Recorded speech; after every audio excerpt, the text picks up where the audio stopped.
tal? Bienvenidos a Bebé a Bordo. Gracias nuevamente por estar junto a nosotros. Gracias por permitirnos llegar con información, con consejos, con recomendaciones. Queremos compartir con ustedes. Sabemos lo difícil pero maravilloso que es esta tarea de ser padres. Y gracias por permitirnos crecer y aprender junto con ustedes. Hoy tenemos profesionales. Estaremos orientándolos en diferentes temas. Pero recuerda visitar nuestra página de internet. Lo puedes hacer www.bebeabordo.com.co. También nuestro fanpage, nuestra página en nuestro canal de YouTube, Instagram, Twitter, Bebé a Bordo Col, Bebé a Bordo Colombia, así nos encuentras y podrás ver el reprise de este programa en nuestro canal de YouTube. Bueno, arranquemos entonces, arranquemos con información que sabemos que es de tu interés. En casa tenemos miembros, integrantes de la familia muy importantes, nuestras mascotas. Y aunque usted no lo crea, les puede afectar la llegada de un nuevo miembro. Estamos a la espera, estamos en el embarazo. ¿Cómo debe ser el manejo con nuestras mascotas? Perros, gatos, tortugas, peces, conejos. Mira, escuchemos qué debemos hacer en el embarazo cuando tenemos una mascota.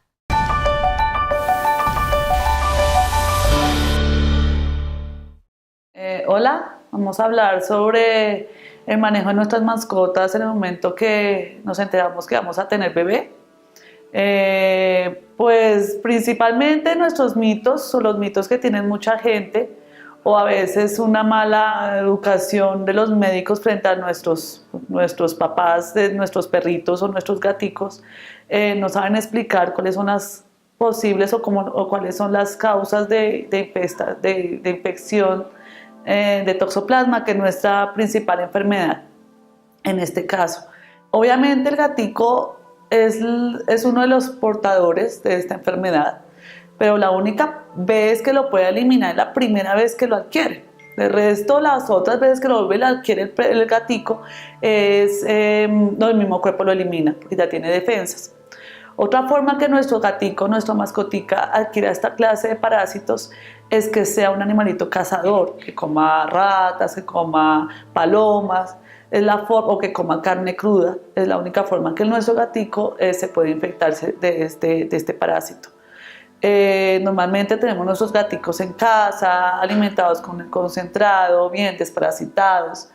Y pues aparte de este problema que la gente no tiene muy claro de qué forma se infectan de este parásito, también viene mucho, tener que tenerse en cuenta mucho la salud del animal, ¿no? Hay que tenerlos desparasitados, hay que mantenerlos libres de pulgas, de ectoparásitos, con sus vacunas al día, una buena alimentación.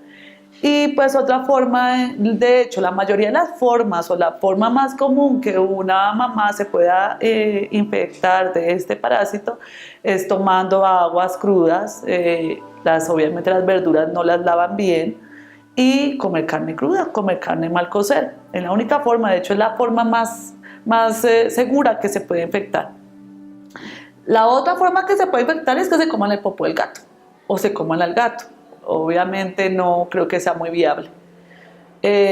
Básicamente eso es como los consejos que les doy: tener sus animalitos sanos, tener sus animalitos libres obviamente de cualquier infección, no dejarlos que salgan afuera, valga la redundancia, salgan a la calle o salgan a las terrazas para que no tengan en contacto con los parásitos que les estoy comentando. Muchas de ustedes nos escriben y nos consultan sobre: mi hijo está muy inquieto, a mi hijo le cuesta concentrarse, mi hijo es bastante disperso, mi hijo no presta atención. Y nosotros con los profesionales aquí les damos algunas de las pautas que debes poner atención, que pueden prender esas alertas. Puede existir un trastorno de déficit de atención e hiperactividad. ¿Cuáles son esas alertas? ¿Cuáles son esos síntomas, esas marquitas que se van presentando y que nos deberían a nosotros llevar a consultar a un profesional? Aquí despejamos esas inquietudes.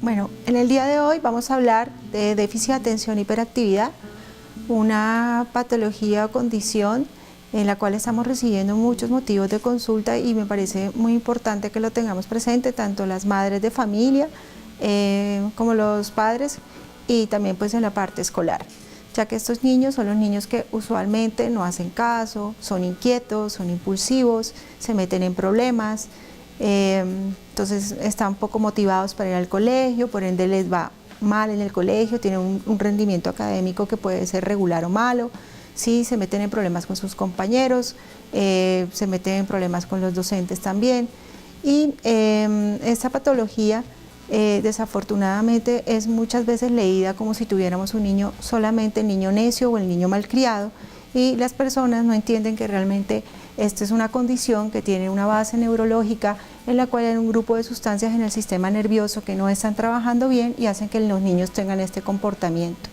Por ende, muchas veces estos niños son maltratados, ¿sí? Ya que al no ser entendidos como algo que les está ocurriendo en su cabeza y que ellos no pueden controlar, ¿sí? Reciben muchos regaños, muchos castigos, y muchas veces estos niños también terminan como cuadros depresivos.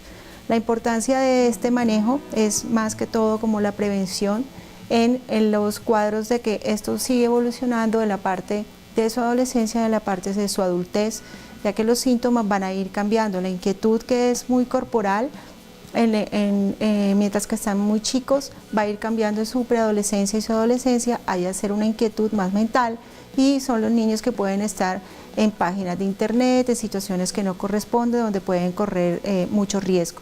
La parte de la impulsividad, si no es manejada, esta parte de la impulsividad pues va a terminar mucho más adelante en todo lo que es consumo de drogas, inicio de relaciones sexuales mucho más tempranas.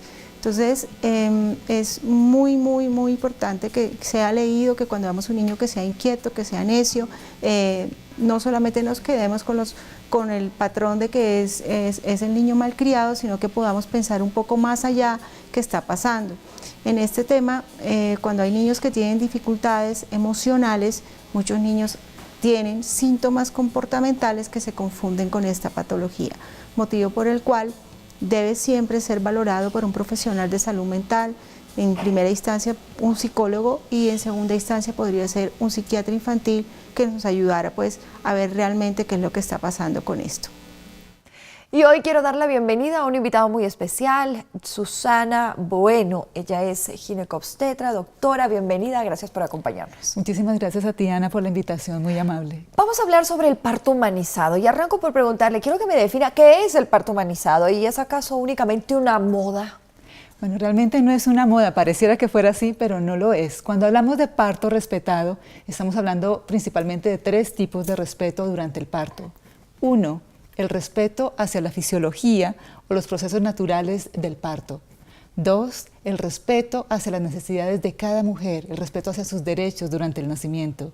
Y 3, estamos hablando también de los derechos de ese recién nacido, de ese bebé. Son 3 aspectos fundamentales que enmarcan el parto humanizado.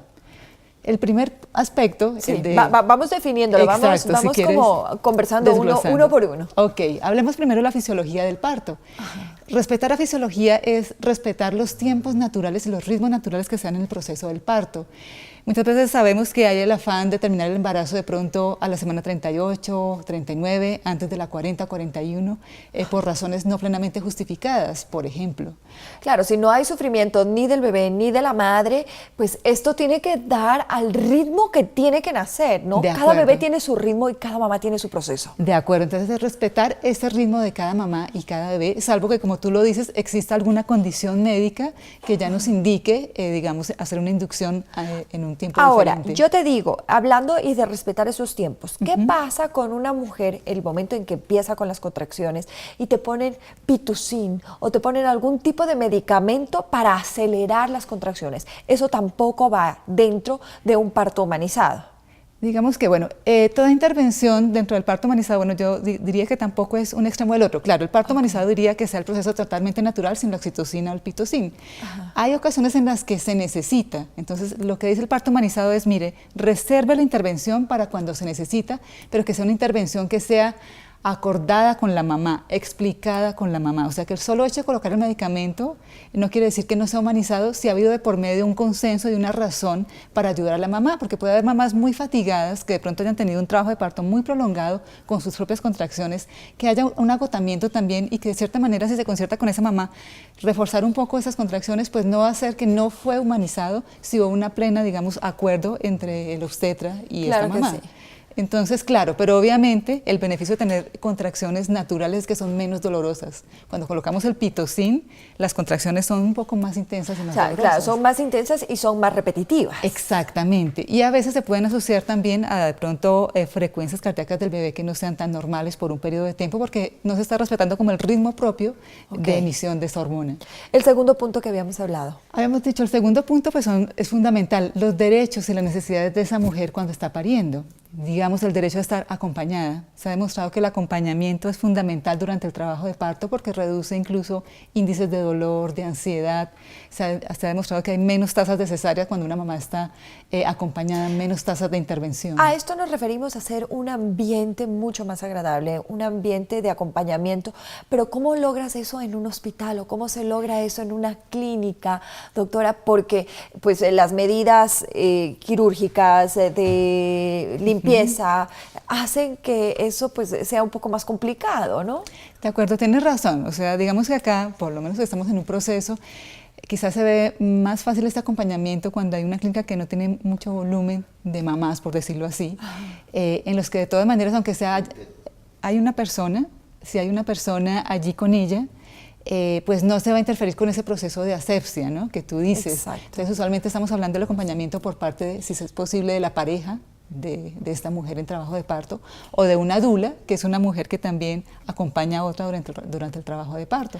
Ahora, la pareja puede ingresar, y yo te hablo, por ejemplo, en una cesárea, los médicos te mantienen fuera hasta que hagan la apertura, hasta que vayan dentro de todo el proceso quirúrgico y después piden el acompañamiento. Dentro del parto humanizado sería de la misma manera.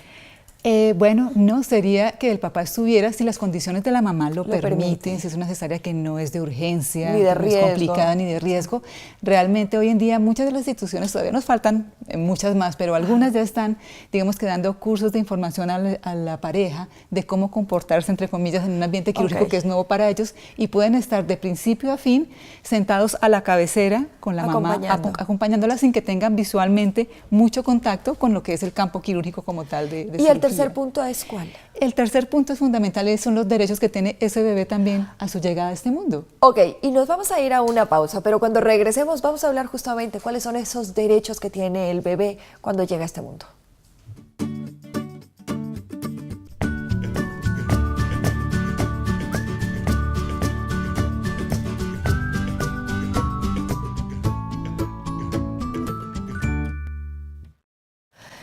De vuelta en Bebé a Bordo, recuerde que usted puede seguir este programa a través de nuestras redes, lo puede hacer en Instagram, en Twitter, en Facebook, nos encuentra como Bebé a Bordo Colombia, pero también en nuestra página de internet www.bebeabordo.com.co. En nuestro canal de YouTube va a ver el reprise de este programa. No dude en contactarse, no dude en escribirnos, hacernos llegar todos sus comentarios, sus aportes y sus sugerencias, son absolutamente bienvenidos. Nos encontramos con la doctora Susana Bueno, ella es ginecobstetra, hablábamos de el parto humanizado y habíamos venido describiendo los dos puntos como quizás previos, respetar los tiempos, respetar a la naturaleza, de cómo va el proceso de parto, respetar el momento del parto también y el cuerpo y la manera en cómo va la madre a dar a luz.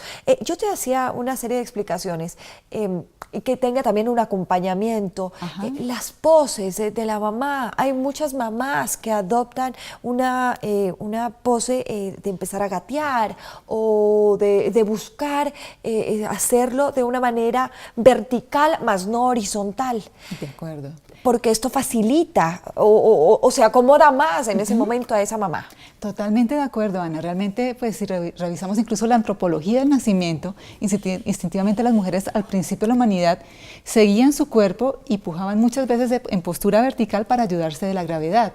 Con el tiempo y sobre todo desde la Revolución Industrial, desde el siglo XVIII, en una corte francesa se cambió esa posición a la posición horizontal, que llamamos técnicamente de litotomía, que no es tan fisiológica realmente como tú lo dices. Claro, es más cómoda para el doctor, realmente, más bien cómoda para la parturienta. De acuerdo, entonces parte del parto humanizado en respetar esa fisiología del parto es respetar la postura que instintivamente le dicta el cuerpo a la mujer en el trabajo de parto. Si quiso parir en cuclillas, respetar esa postura. Si quiso, no sé, parir de medio lado con una pierna abierta y la otra no, respetarlo. Y eso está avalado incluso a la luz de la evidencia científica actual. Pero doctora, yo creo que es importante en que la mamá hable. la mamá pueda decir, puede expresarse, pierde ese miedo. No hay una regla exacta de cómo una mujer tiene que dar a luz. De acuerdo, eso no se aprende, es un proceso totalmente instintivo, es como un piloto automático, porque todos los cambios neurohormonales que se dan en ese momento hacen que la mente racional pierda el comando. Realmente una mujer en trabajo de parto está en un estado alterado de conciencia muy diferente a cómo tú te puedes relacionar con esta misma mujer en el día a día. Entonces simplemente es un proceso tan instintivo que casi que ni se aprende, es que confíen en su cuerpo. Y mire, y hablando de aprender, hablando sobre este proceso de que nosotros tenemos que perder el miedo que tenemos que educarnos, uno nunca nace sabiendo, uno no viene con un manual de instrucciones de cómo ser mamá, de cómo dar a luz, de cómo llevar un embarazo y de cómo recibir a un niño. Es por eso que todas esas guías y todas esas recomendaciones son importantes. Yo les hago una que a mí me ha servido y a ustedes seguro les va a servir. Visitar Buo, www.buo.com.co. Es este portal en donde van a tener información, donde pueden acceder al conocimiento. Está a la mano. Déjese guiar, déjese acompañar, déjese orientar cuando estamos hablando sobre esto, sobre un parto humanizado, sobre un parto que te acerque mucho más a esa esencia, a la esencia, a lo que somos. Y habíamos dejado un tercer punto muy válido, que es cuando ya llega ese bebé, cuando nace el bebé, ¿qué tenemos que hacer? Pues es fundamental. El derecho principal de ese bebé es a no ser separado de su mamá de una manera tan precoz y ojalá que no fuera como interrumpida este primer contacto que tiene el bebé piel a piel con la mamá. Ajá. Ese primer contacto casi que se habla de una hora sagrada del nacimiento. Es un periodo sensitivo, es una impronta emocional la que tiene ese bebé cuando siente, huele, siente la temperatura corporal de esa mamá piel con piel. Es fundamental porque de allí se instaura una impronta y una capacidad que tenga ese futuro bebé de tolerar mejor la ansiedad de separación. Dicen que el ritmo del corazón de la madre tranquiliza impresionantemente a este niño que haya venido de una manera natural o de una manera cesárea. Igual, el trabajo de parto es un trabajo para la madre y para el bebé. Los dos vienen de hacer un esfuerzo y necesitan como un momento de paz, de acuerdo, un momento de reencontrarse y de conocerse. Es cierto, el bebé pues los 9 meses escuchó el latido cardíaco de su mamá in útero y al escucharlo fuera del útero, pues inmediatamente se conecta con ese estado de tranquilidad que tenía y pues le da paz. Doctora, bueno, uno debería acercar al bebé, dejarlo en el pecho de la madre. Usted habla de 1 hora aproximadamente. ¿Él debería empezar en ese momento a succionar o no? Exacto. Bueno, se habla de la hora sagrada, que bueno, no siempre en las instituciones hospitalarias se puede cumplir por cuestiones logísticas 1 hora, pero bueno, que sea por lo menos el mayor cantidad de tiempo posible.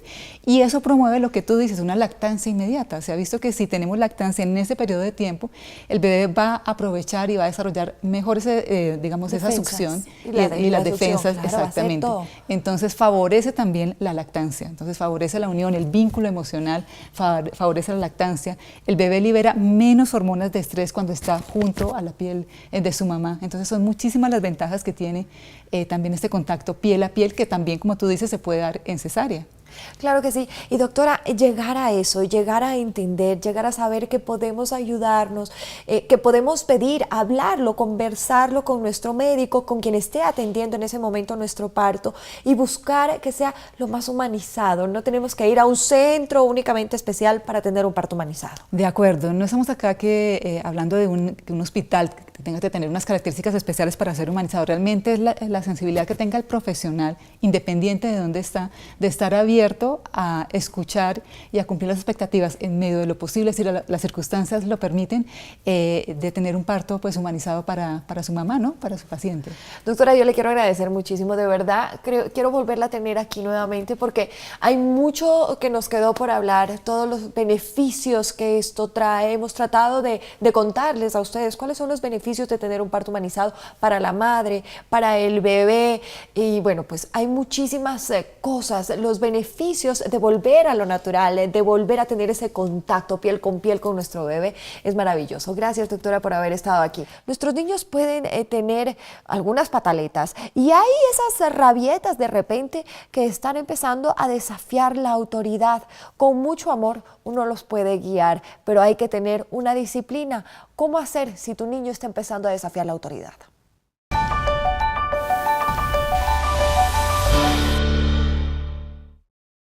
Los niños no tienen por qué creer que están encima de sus padres. si es que ellos no les han dado las pautas para hacerlo. Nosotros como padres somos siempre los adultos y los que tenemos que establecer los límites. Si nosotros no hemos establecido los límites claramente, los niños no tienen claro quién es la autoridad y quién es el adulto. Si es que ellos siempre tienen las de ganar, si es que ellos siempre se salen con la suya, si es que ellos piden algo y nos llevan hasta el límite y cedemos, ellos pierden la noción de cuál es la autoridad. En ese momento, la autoridad se vuelve algo que se puede saltar, que se puede evadir. Y en ese momento es cuando nosotros les damos a los niños, al ser nosotros la primera figura de autoridad, los niños pierden la capacidad de ver que al ser nosotros padres, nosotros determinamos lo que va a pasar y no son ellos los que tienen las de ganar. La figura de autoridad se extrapola a varias figuras de autoridad, los profesores, los papás de otros niños, los abuelitos. Hay varias figuras de autoridad y si es que nosotros no tenemos claridad en mostrarle a los niños cuál es esa autoridad, quién determina las normas, quién determina los límites, quién dice un no y significa no, sin que esto se pueda cambiar o variar de acuerdo a la conducta de ese niño. Si es que hago una pataleta, mis papás me dicen que sí. Si es que voy donde mi abuelita me dice que sí. Si es que no tenemos una figura clara de autoridad, que los niños tengan esa imagen de una persona no autoritaria, sino que lo que yo digo como adulto lo cumplo, la norma se cumple siempre, todas las veces es lo mismo. Si es que yo no le doy esa pauta a mi niño va a estar constantemente buscando cómo evadir esa autoridad, cómo llevar a la autoridad al límite. El lloro del bebé. Nadie como la mamá para empezar a conocer y a diferenciar por qué puede llorar tu bebé. El bebé no únicamente llora por hambre, son muchas las causas que llevan a un bebé y esa es la única manera que tiene para expresarte, para informarte, para comunicarse contigo. ¿Por qué llora el bebé? Te lo contamos.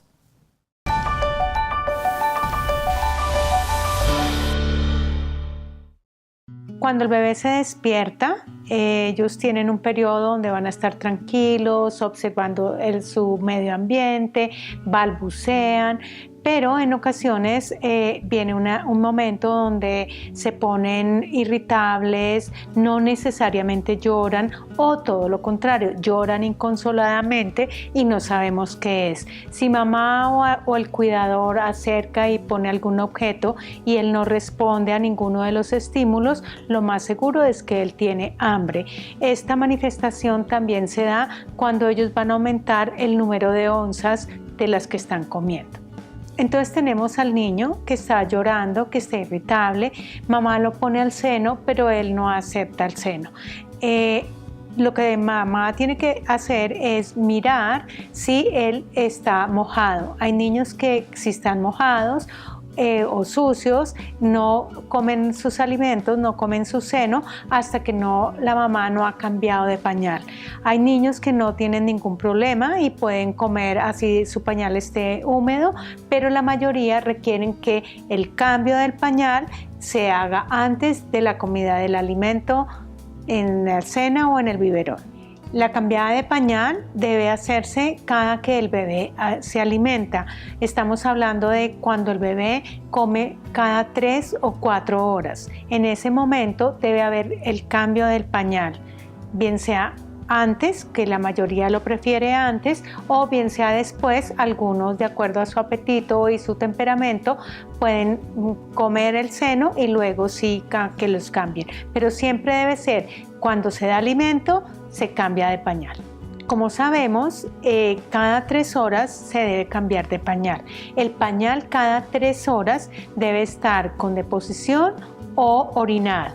No importa que todas las veces tenga deposición, pero sí cada 3 horas debe estar mojado, porque el hecho de que esté mojado es el medidor, es lo que nos dice que él sí está hidratado y está comiendo suficiente alimento. Si el pañal no está hidratado, hay que prestar atención y en la siguiente toma poner atención y en caso tal llamar al pediatra. Pero cada 3 horas es muy importante que mamá se dé cuenta que cada 3 horas el pañal debe estar mínimo húmedo.